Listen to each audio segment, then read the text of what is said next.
once again, welcome back to my YouTube channel Gyan Vigyan. Today I am going to take up a third part of the digestion and absorption series. Guys, इससे पहले वाले दोनों part के अंदर मैंने human digestive system plus wall of alimentary canal को काफी detail में डिस्कस किया है. सो अगर आपने वो वीडियो नहीं देखी है तो लिंक मैंने डिस्क्रिप्शन में प्लस आई बटन पे दोनों जगह दे दिया है. आप कहीं से भी जाके वो वीडियो देख सकते हैं. सो चलिए गाइस, वीडियो को स्टार्ट करते हैं. इस video we will going to cover digestive glands. सबसे पहले हम डाइजेस्टिव ग्लैंड्स को समझते हैं. एंड डाइजेस्टिव ग्लैंड को समझने से भी पहले हमें समझना पड़ेगा कि ग्लैंड्स क्या होता है. सो ग्लैंड्स समझते हैं. सबसे पहले कोई भी सेल, कोई भी टिश्यू या कोई भी ऑर्गन, ध्यान दीजिएगा, सेल, टिश्यू या ऑर्गन, तीनों में से कोई भी अगर कोई केमिकल सिक्रीट करता है, केमिकल रिलीज करता है, तो उसे कहते हैं ग्लैंड. और ऐसे ग्लैंड्स जो अपने केमिकल सिक्रीट करके, रिलीज करके डाइजेशन में हेल्प करते हैं, उन्हें कहा जाता है डाइजेस्टिव ग्लैंड्स. नाउ इस वीडियो में हम 3 तरह के डाइजेस्टिव ग्लैंड्स को स्टडी करने वाले हैं जो डाइजेशन में बहुत इंपॉर्टेंट रोल प्ले करते हैं, जो एलिमेंट्री कैनाल से डायरेक्टली एसोसिएटेड होते हैं और अपनी सिक्रीशंस को डायरेक्टली एलिमेंट्री कैनाल में सिक्रीट करके, रिलीज करके बायो मैक्रोमोलिक्यूल यानी प्रोटीन, फैट्स एंड कार्बोहाइड्रेट के डाइजेशन में एक बहुत इंपॉर्टेंट रोल प्ले करते हैं. सो वो डाइजेस्टिव ग्लैंड्स हैं कौन से? वो डाइजेस्टिव ग्लैंड्स हैं salivary glands, liver and pancreas. जैसे कि हम इस डायग्राम में देख सकते हैं, यहाँ पे एक व्हाइट कलर ट्यूब दिखा रखी है एंड ग्रीन कलर से ट्यूब्स दिखा रखी हैं. So white colour tube indicates the alimentary canal and the green colour portion indicates the associative digestive glands. जैसे कि हम यहाँ पे देख सकते हैं कि माउथ के पास सलाइवरी ग्लैंड्स प्रेजेंट है एंड स्मॉल इंटेस्टाइन के पास liver, pancreas and gall bladder. Gall bladder एक डाइजेस्टिव ग्लैंड नहीं है क्योंकि ये सिक्रीट नहीं करता, जस्ट लिवर की जो सिक्रीशन होती है उसको स्टोर करके रखता है. तो basically liver and pancreas are the digestive gland that are associated with small intestine. So इस वीडियो के अंदर हम 3 डाइजेस्टिव ग्लैंड्स को स्टडी करने वाले हैं जो कि है salivary glands, liver and pancreas. So चलिए स्टार्ट करते हैं. Guys, let's start liver. See, liver is the largest gland of human body. ये क्वेश्चन बहुत बार नीट में पूछा जा चुका है कि लार्जेस्ट ग्लैंड कौन सा है हमारी बॉडी का. So liver is the largest gland and इसका वेट अराउंड 1.2 to 1.5 kg होता है and it is situated in the abdominal cavity. Now abdominal cavity क्या होता है? डायफ्राम से नीचे वाला पोर्शन जो होता है उसे एब्डोमिनल कैविटी कहते हैं. तो it is situated in the abdominal cavity near small intestine. और इसके 2 लोब्स होते हैं, ये बहुत इंपॉर्टेंट है. लिवर के 2 लोब्स होते हैं, जैसे कि हम यहाँ पे देख सकते हैं कि ये डायग्राम के अंदर बीच में ये दिस इज लिवर एंड बीच में एक सेप्टम प्रेजेंट है. ये सेप्टम लिवर को डिवाइड कर रहा है 2 पार्ट में, 2 कंपार्टमेंट के अंदर. These 2 compartments are known as lobes. So इस लिवर के, एक लिवर के कितने लोब्स होते हैं? 2 लोब्स होते हैं, जैसे कि हम इस डायग्राम में देख सकते हैं. नाउ लिवर के लिए एक वर्ड यूज होता है दैट इज कॉल्ड हिपैटिक. जैसे हम स्टमक के लिए गैस्ट्रिक वर्ड यूज करते हैं, वैसे ही हम लिवर के लिए हिपैटिक वर्ड यूज करते हैं. यानी लिवर के 2 हिपैटिक लोब्यूल्स हैं. Now, hepatic lobules are the structural and functional unit of liver. सबसे पहले बात करते हैं हम स्ट्रक्चरल की. स्ट्रक्चर क्यों? क्योंकि इन दोनों लोब्यूल ने मिलके ही, इन दोनों लोब्स ने मिलके ही लिवर को फॉर्म किया है. So it is a structural unit of liver. And functional क्यों होती है वो भी हम आगे जाके बात करते हैं, उसके लिए आपको पूरी वीडियो देखनी पड़ेगी.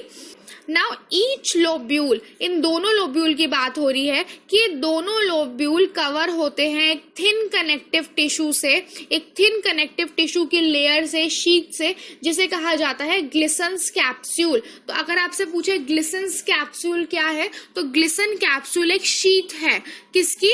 हिपैटिक लोब्यूल की. जो हिपैटिक लोब्यूल की कवरिंग होती है उसे कहा जाता है Glisson's capsule. Now hepatic lobule containing hepatic sales.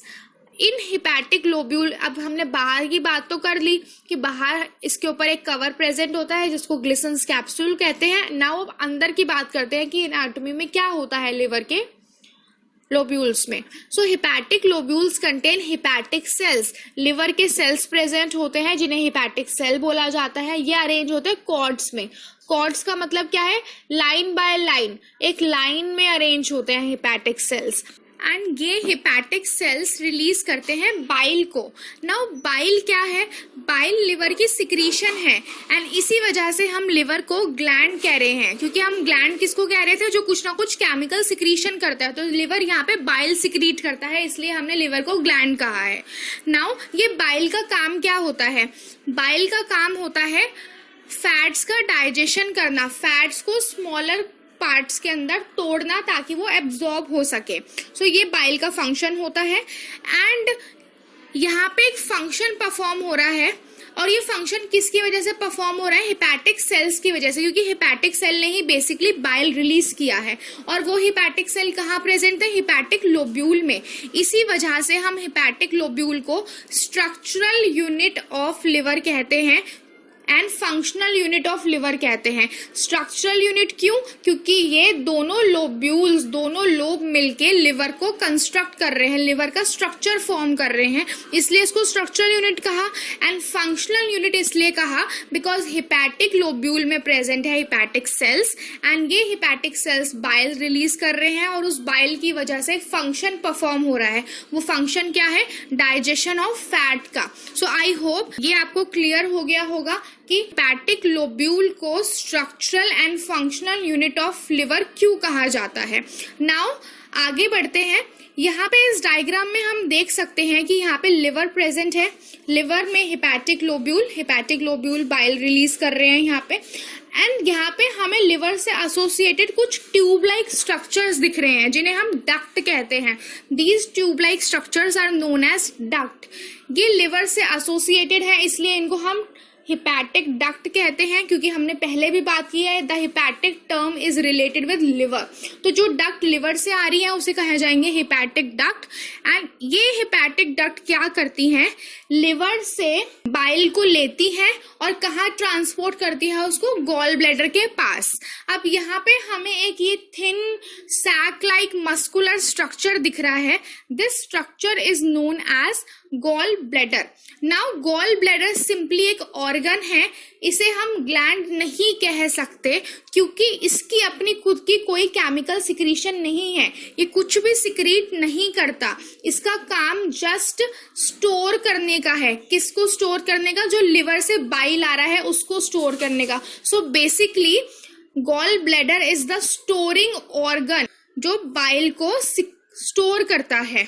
Now इस डायग्राम में हम देख सकते हैं कि कुछ डक्ट जो है वो आ रही है गॉल ब्लैडर से। सो जो गॉल ब्लैडर की डक्ट है उसे हम सिस्टिक डक्ट भी कह सकते हैं। क्या कह सकते हैं, सिस्टिक डक्ट। और हम यहाँ पे इस डायग्राम में देखते हैं इधर से सिस्टिक डक्ट आ रही है और इधर से हेपेटिक डक्ट आ रही है, और दोनों ज्वाइन हो गई है यहाँ पे और एक डक्ट बन गई है, दो से एक डक्ट बन रही है।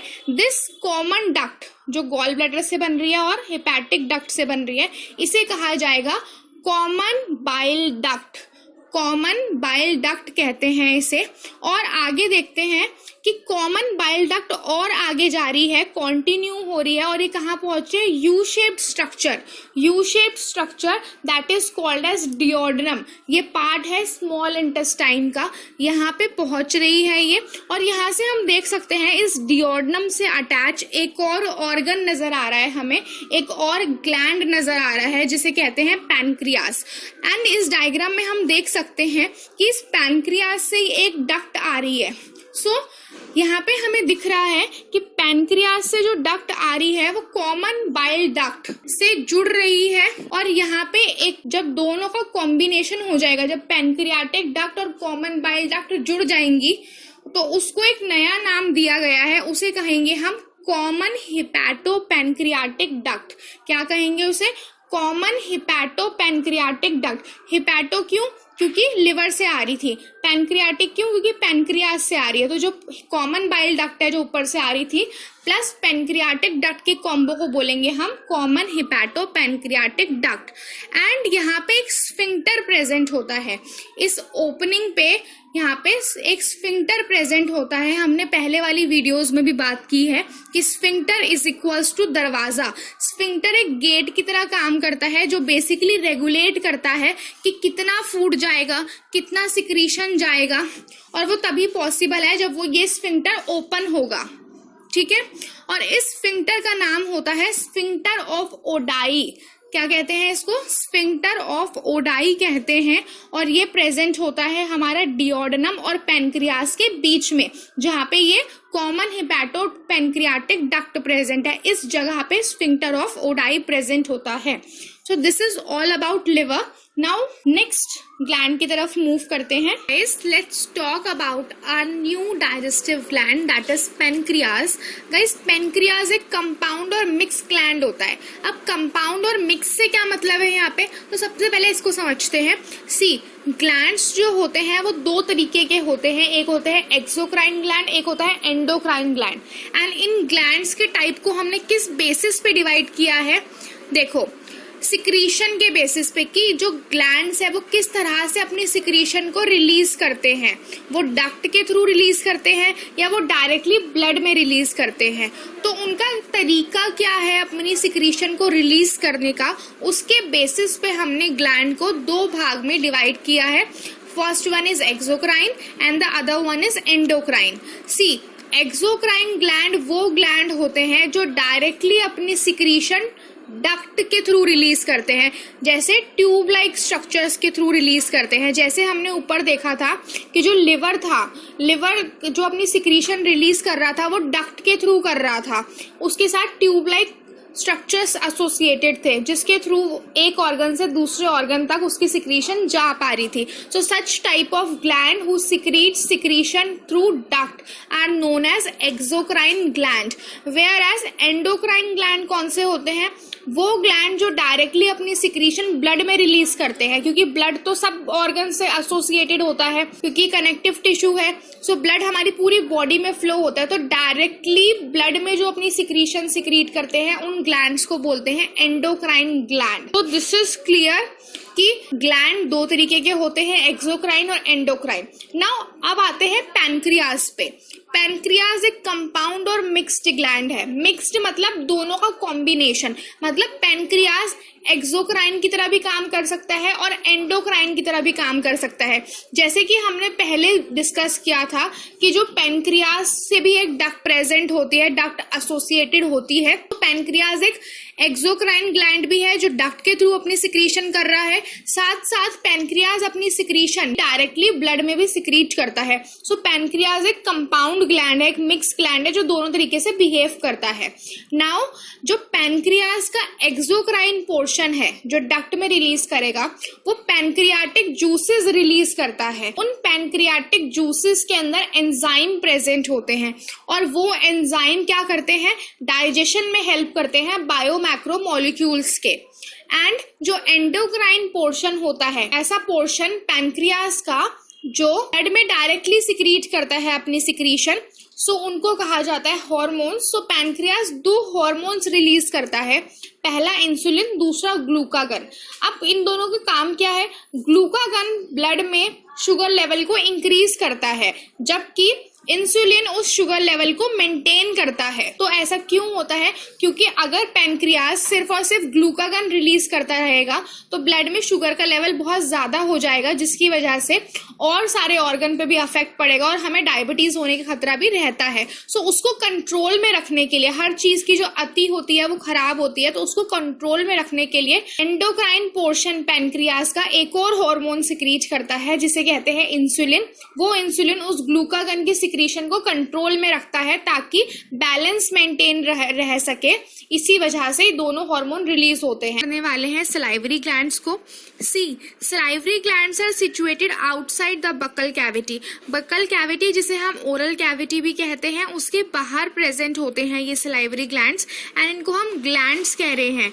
ग्लैंड्स होने के नाते ये अपने केमिकल यानी सलाइवा को सिक्रीट करते हैं। सो सलाइवरी ग्लैंड का केमिकल क्या है? सलाइवा है। हैं और जो जिसे ये सिक्रीट करते हैं बकल कैविटी में, यानी सलाइवरी ग्लैंड प्रेजेंट तो बकल कैविटी के बाहर होते हैं बट ये सलाइवा को सिक्रीट करते हैं बकल कैविटी के अंदर।